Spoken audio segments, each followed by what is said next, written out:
Hello साथीहरु, आज चाहिँ हामी मोसन एन्ड फोर्स को सब एक्सरसाइज लिएर आएका छौं। 1 मा choose the correct option for the following question भनेको छ। अब ए को आन्सर रहेको छ हाम्रो आईआईआई। त्यस्तै गरी बी को आन्सर हाम्रो आईआई।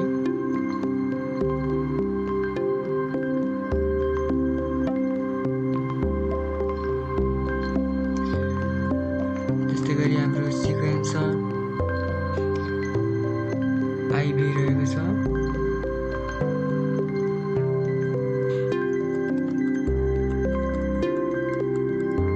त्यस्तै गरी डी को आन्सर आईआईआई रहेको छ।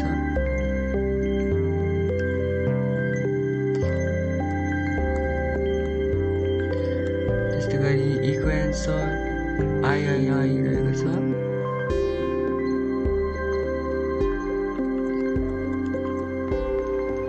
एफ को आन्सर हाम्रो यसको नि आईआईआई नै रहेको छ।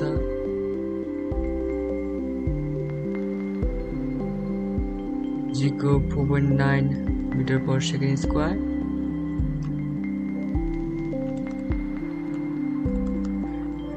एच को हाम्रो आई 124.74 न्यूटन।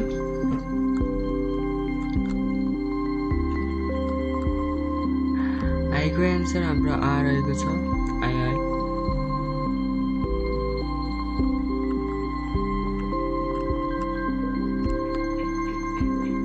जी को आन्सर हाम्रो आईआई रहेको छ। Velocity increase uniformly.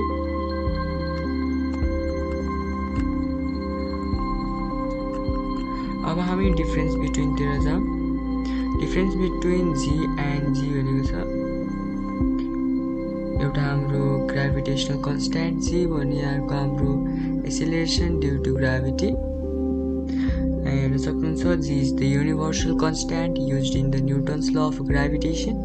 G is the acceleration producing in a body due to earth gravity. यसरी नै हेर्नु होला, सजिलो छ।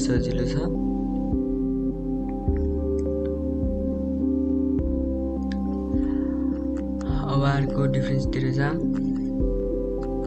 Difference between mass and weight, यो पनि सजिलो छ।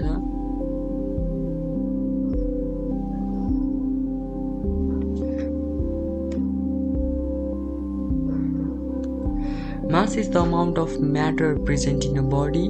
Weight is the force exerted by the gravity on a body. Its SI unit of mass is kilogram. The SI unit of weight is Newton. यसरी नै सजिलो पोइन्ट लेख्नु होला, गाह्रो लेख्नु पर्दैन।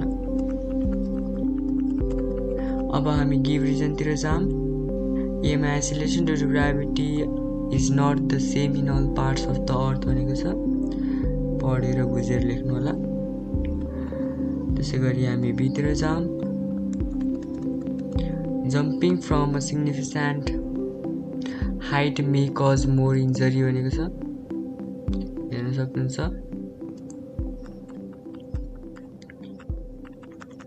सीमा mass of the Jupiter is about 319 times the mass of the Earth, but its acceleration due to gravity is also about 2.5 times the acceleration due to gravity of the Earth भनेको छ। सजिलो छ। D को पनि हेरौँ। Among the objects dropped from the same height in the polar region and the equatorial region of the Earth, the object drop in the polar region falls भनेको छ। पनि हेर्नु होला। त्यस्तै ई को पनि यहाँ रहेको छ।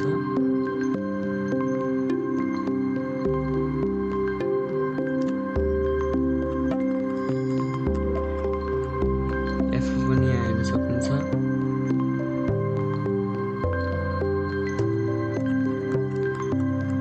त्यस्तै गरी जी को पनि यहाँ हेर्न सक्नुहुन्छ।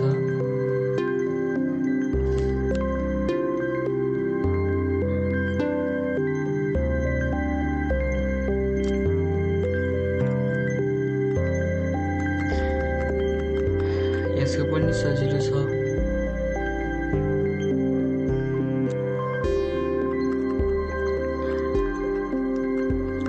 I पनि एकदम सजिलो छ।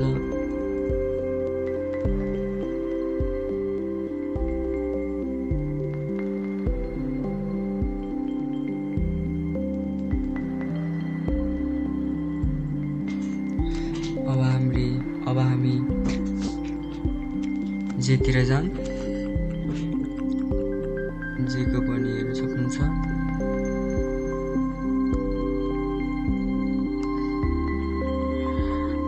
अब गिभ रिजन सकिएको छ। अब answer the following question important छ यो। व्हाट इज ग्राभिटी भनेको छ, gravity is the force of the attraction in which any heavily bodies attract an object towards its centre. अब भित्र state Newton's universal law of gravitation. एकदम सजिलो छ यो, एकदम इम्पोर्टेन्ट पनि छ हाम्रो एक्जामको लागि, हेर्न सक्नुहुन्छ यहाँ। अब हामी सितिर write the nature of the gravitational force भनेको छ, universal acting between all matter always attractive in nature. यसरी नै लेख्नु होला, सजिलो छ।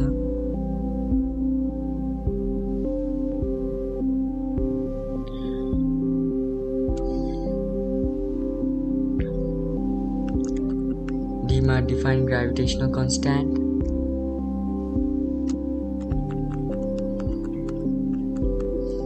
इमा हाम्रो under what condition is the value of the gravitational force equal to the gravitational constant भनेको छ। एफ इक्वल टु जी कति बेला हुन्छ भनेको सोधेको यसले। एफमा write two effect of the gravitational force भनेको छ, एकदम सजिलो छ। It keeps planet in orbit around the sun. It causes object to fall towards the earth. त्यस्तै गरी हाम्रो टाइड्स आर क्रिएटेड पनि भन्न सक्नुहुन्छ। अब अर्को छ यहाँ, mathematically present the difference in the gravitational force between two objects when the mass of each is made double and the distance between them is made 1/4 their essential distance भनेको छ। यो पनि एकदम सजिलै छ, बुझे हैन, हेर्न सक्नुहुन्छ। The original force F1 gm1 m² m2 by d² छ if both mass are double भनेर हेर्न सक्नुहुन्छ, सजिलो छ।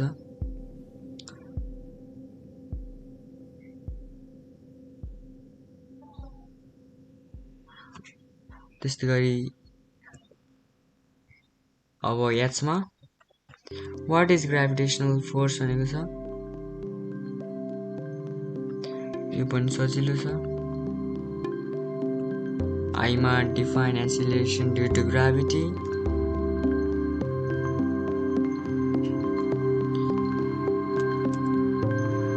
अब हाम्रो जेमा what is free fall give two example of it भनेको छ।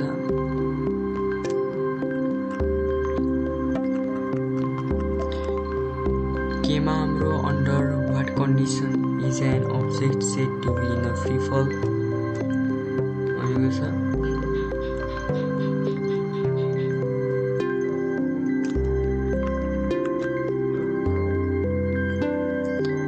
एलमा हाम्रो write the conclusion of the feather and the coin experiment.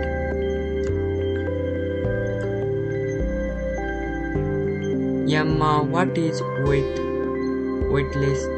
Weightlessness भनेको छ, यो पनि इम्पोर्टेन्ट छ।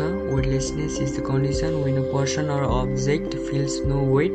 It happens in a free fall or in orbit like astronaut in space भनेर लेख्न सक्नुहुन्छ। त्यस्तै गरी हामी यहाँ पनि हेरौँ,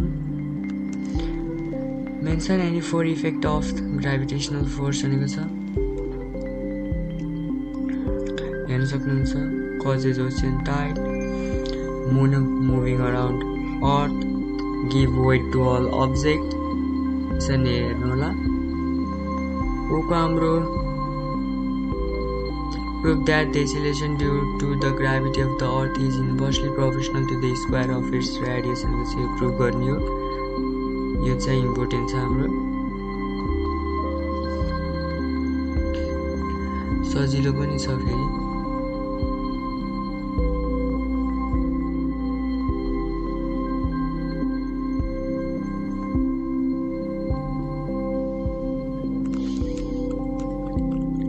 त्यस्तै गरी पीमा हाम्रो mention the factor that influence acceleration due to gravity भनेको छ मास रेडियस अल्टिट्युड लोकेसन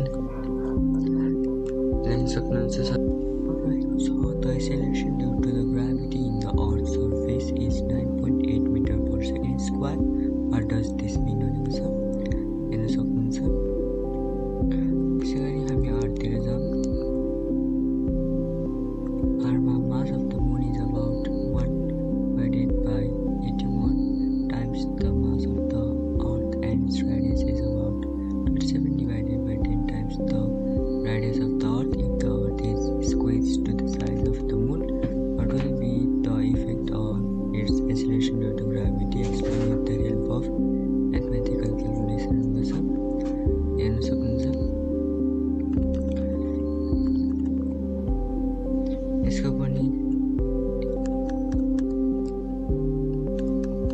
यसको पनि हेर्न सक्नुहुन्छ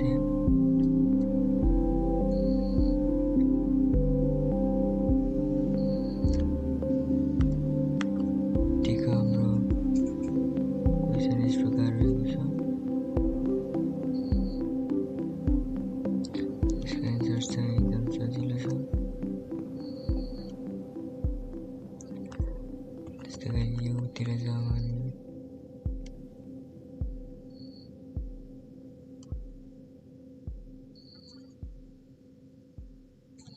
योको पनि सजिलो छ because of imbalance compares mass not weight mass remains same in mountain and terrain so no profit is possible यो ट्रिक पोसिबल गर्नको लागि हामीले स्प्रिङ ब्यालेन्स युज गर्नुपर्छ त्यो लेख्न सक्नुहुन्छ अझै हामी भित्र जाउँ